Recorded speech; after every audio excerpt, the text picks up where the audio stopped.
বন্ধুরা, আজ তোমাদের শোনাবো একটি অসাধারণ ভূতের গল্প। রাত আনুমানিক 12টা থেকে 12:30। চুপচাপ পরিবেশ। পুরনো জরাজীর্ণ জমিদার বাড়ি। চাঁদের আলোয় রহস্যময় দেখাচ্ছে। শিউলি ফুলের মিষ্টি গন্ধ, কিন্তু বাতাসে কেমন যেন একটা চাপা ভয়। দূরে পুকুরের কালো জল চিকচিক করছে। রিয়া হাতে একটা লণ্ঠন ভয়ে ভয়ে এগিয়ে যাচ্ছে। তখন রাত 1টার মতো হবে। রিয়া কাঁপা কাঁপা গলায় পুতুলের নাম ধরে ডাকে। চারপাশে ঘন কুয়াশা। লণ্ঠনের আলোয় কিছুই পরিষ্কারভাবে দেখা যাচ্ছে না। বাতাসে পাতার সরসর শব্দ, আর দূরে একটা চাপা কান্নার আওয়াজ।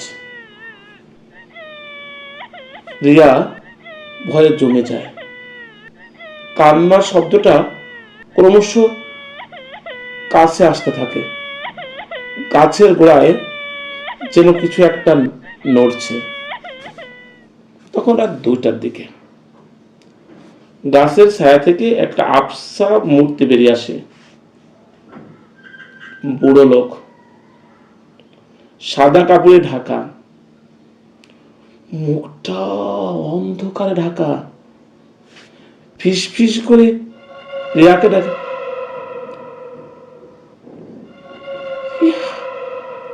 আমার সাথে এসো।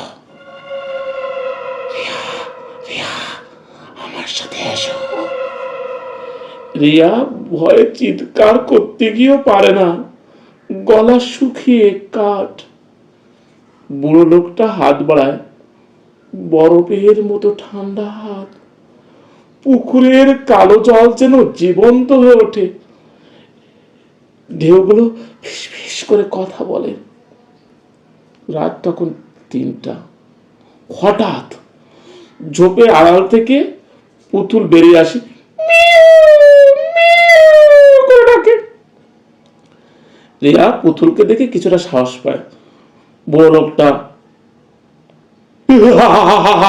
চিৎকার করে মিলিয়ে যায়।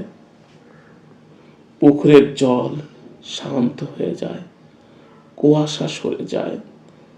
রিয়া পুতুলটাকে বুকে জড়িয়ে হাঁপাতে থাকে। চারিদিকে নিস্তব্ধতা, শুধু শিউলি ফুলের মিষ্টি গন্ধ। শিউলি গাছ চাঁদের আলোয় শান্ত,